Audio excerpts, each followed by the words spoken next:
Kakati-Shah, your host for the Uma Show. Welcome to your one-stop journey to feeling empowered. We're a platform for change. We build confidence. We are your voice. We want you to be bold, be you, be Uma.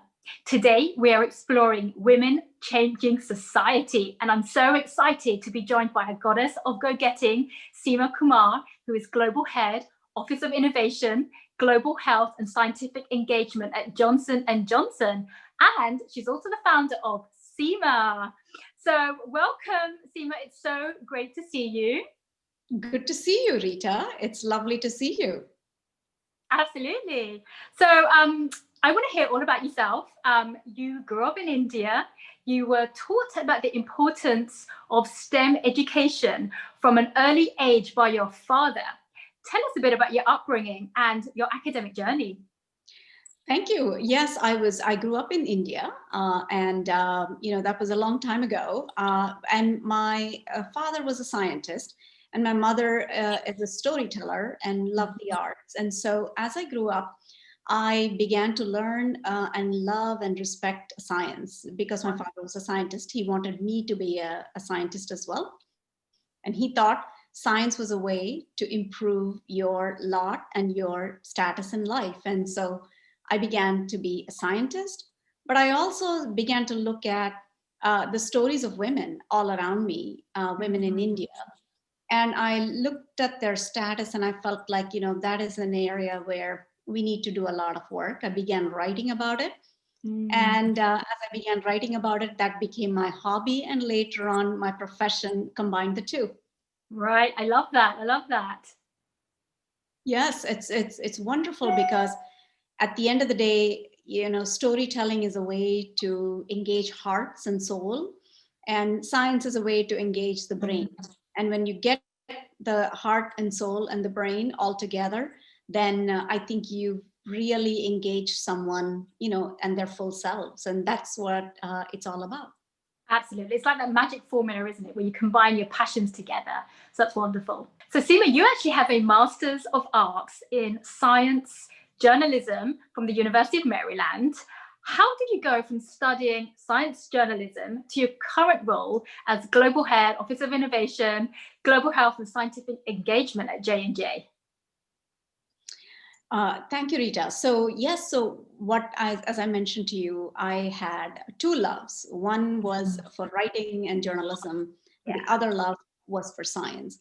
So my entire journey, career journey, has been combining the two. So I finished my graduate degree. I went to work for the National Institutes of Health when the Human Genome Project was just being launched. And that is the effort to map and sequence a human being. From there, I went to Johns Hopkins Medical Institution, a hospital, where once again, science was actually becoming extremely important because we were discovering genes and the underlying causes of diseases. Yeah.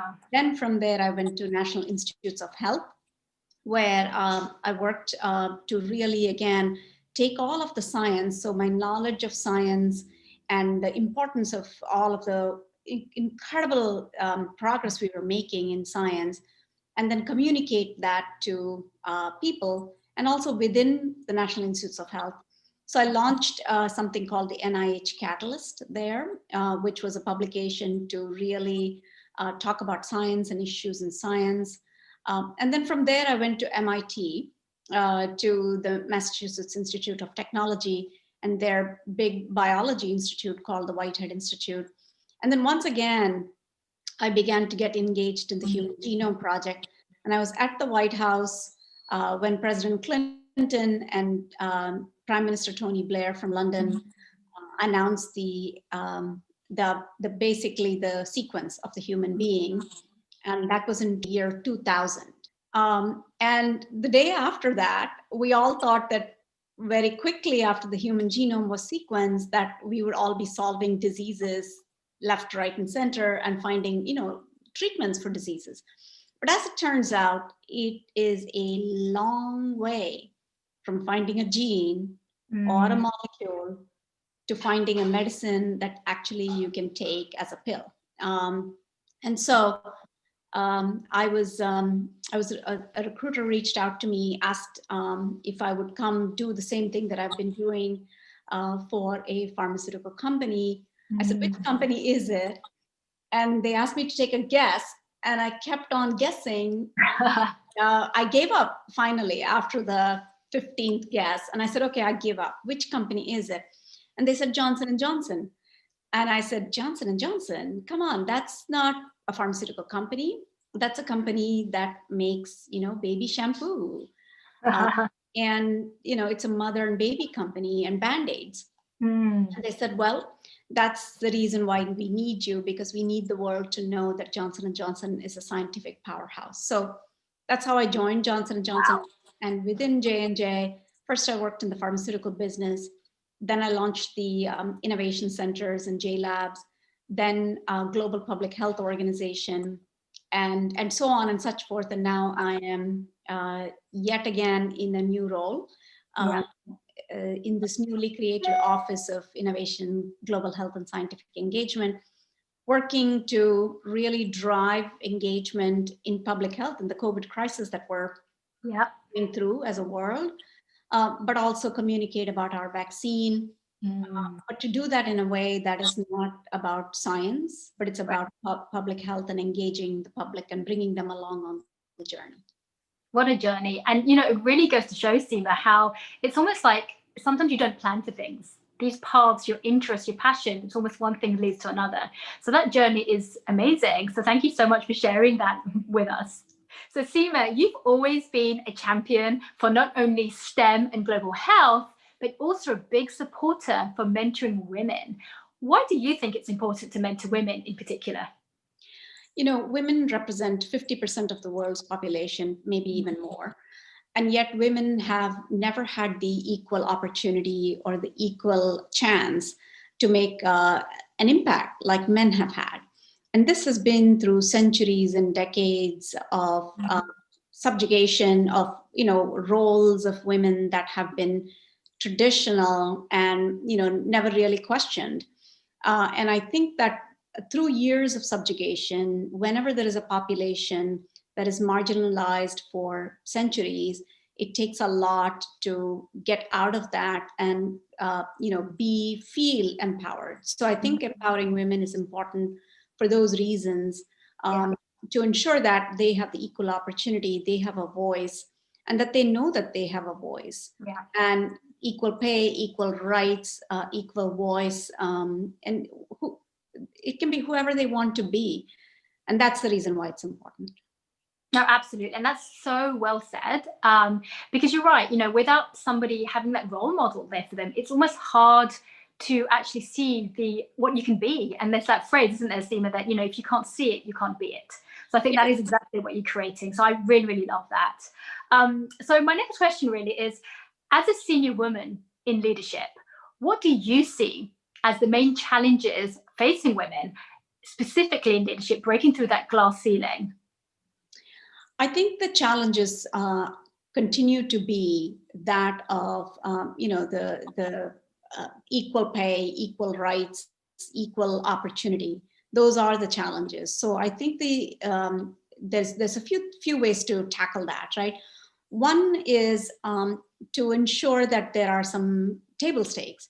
So women bear, a disproportionate burden of the household chores and of family care.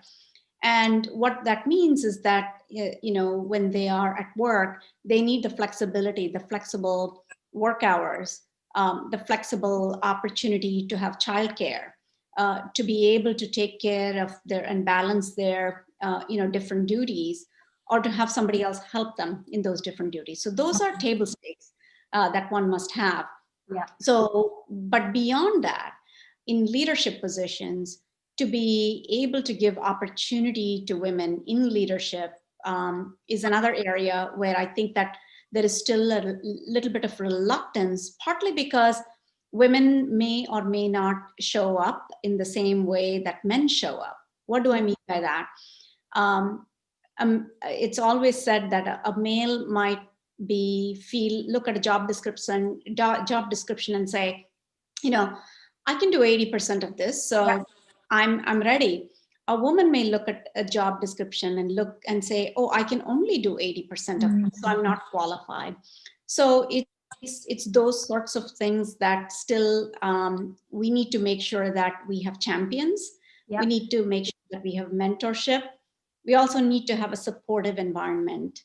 And without that supportive environment and the environment of inclusion, it's very hard for somebody, despite how skilled they might be, and despite how powerful they might feel inside, without that inclusion, without that welcoming atmosphere, it's very hard to break through those barriers. So the barriers come partly because of the systematic and systemic institutional ways we have set things up.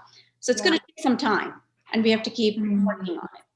Absolutely. And that was so well said, because in fact, that it's a big thing about confidence, to your point, because, women do tend to apply for jobs if they check all of the boxes, whereas men will happily only just check 2/3 of them, if at all, and say, oh, I can do that. And a lot of it is just like, oh, that looks like it's something I've done in the past, I'm just going to go ahead. So how can we help as role models to women basically kind of bridge that gap and say, do you know what, just go for it.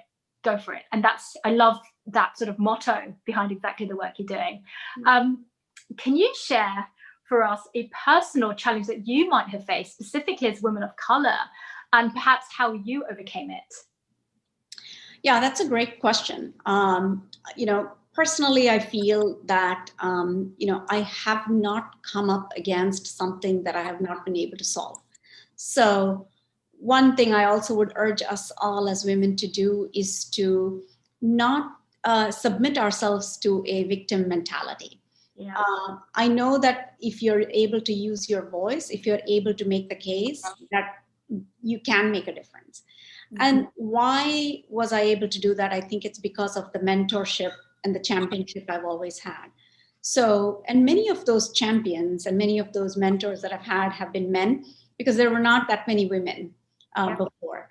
And so, so in that sense, I think that I would be hard pressed to say that if I wanted to go for something, that there were that many real barriers. And that's because I had champions, right, who surrounded me, who supported me, who also encouraged me. So without that, that would have been difficult. So my message is that you have to have people who champion you. You have to have people who mentor you. Mentorship is different than championship, is different than sponsorship. Mentorship is just somebody just giving you some advice and personal advice.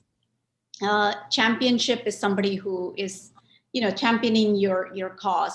But sponsorship is actually somebody who takes it upon themselves to lead the way, make room for you, but also sponsor you in the sense of allowing you and quote unquote championing for you with the highest levels of leadership. And that sponsorship is what's required. Yeah, absolutely. And that's really, really well said. Because, to your point, Seema, a lot of successful women that, I'm now spoken to say very much similar advice in terms of don't play victim. So I'm always asking, well, what do you actually mean by that? But it's exactly to your point. It's almost like sometimes you're given opportunities because they're not made available, or people don't even realize they're not put in front of you. But once you're given those opportunity, it's hard work, it's resilience, it's earning your stripes like anybody else out there. That shows you're proven that spot. I mean, the last thing you want to do as, a woman of color, or somebody with some sort of other minority background, is to ever have that impression or feel like you're given a spot because of you're playing the diversity card or because you're a minority. You want to show people you're there because you deserve to be there. And that's exactly it. So I think, as you said, having mentoring, a champion or sponsor helps sort of nurture that and sort of point you in the right direction. So these are really, really important facets, I would say. Very much so. So Seema, aside from work, you founded this empire called Sema. Tell us about that. Yeah, Sema is something that I dreamt about when I was a young girl in India. So in India, growing up, one of the things I noticed is that women so needed to be empowered. They had so much potential, and yet they were forced into playing roles that perhaps were not unleashing their full potential. Yeah. And that was a long time ago, obviously. And throughout my life, I've been about women's empowerment. And then the chance came when I began to think more about it. And in my career, also, I champion women. But this was much more personal about South Asian women and women of South Asian origin, who I find here in the United States, in Europe, in many other places, who are leading and breaking barriers. They're all over the place. And as you may know, Seema magazine just published, profiles of many of the women who are actually running for office now in the United States. Yeah. More than 50 of them in at least 16 states. And so women are doing all this, and yet the representation for women is not there. Yeah, and so there isn't a women's magazine for the women in the diaspora who are making such a big difference and contributing in big ways to politics, to science, to society, to arts and culture, in so many different ways. So SEMA is a platform to really showcase women, but also create a community where women of South Asian origin can come together, not because it's just nice to come together, but to do something and make a difference. What is our collective vision? What kind of change do we want to drive in this world? What kind of a future do we want to create for the next generation of young girls? And how do we make that vision come alive? And that's what SEMA is all about. Amazing. It's absolutely fantastic. And obviously, having read and seen and followed you for a while now, I think the work is absolutely much needed, but actually doing what it's supposed to is inspiring others as well. So well done on that. It's no wonder, because of all the work you do, that you serve on so many advisory boards.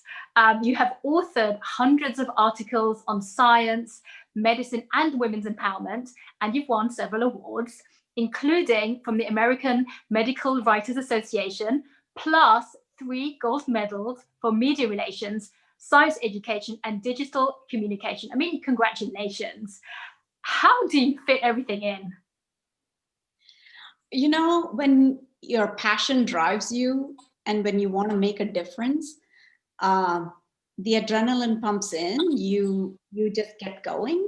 And so when you're doing something that you love day in and day out, you don't notice it. So that's part of it. The other part of it is, I would say that diversity is really the driver of innovation. So things always happen at the juxtaposition of things.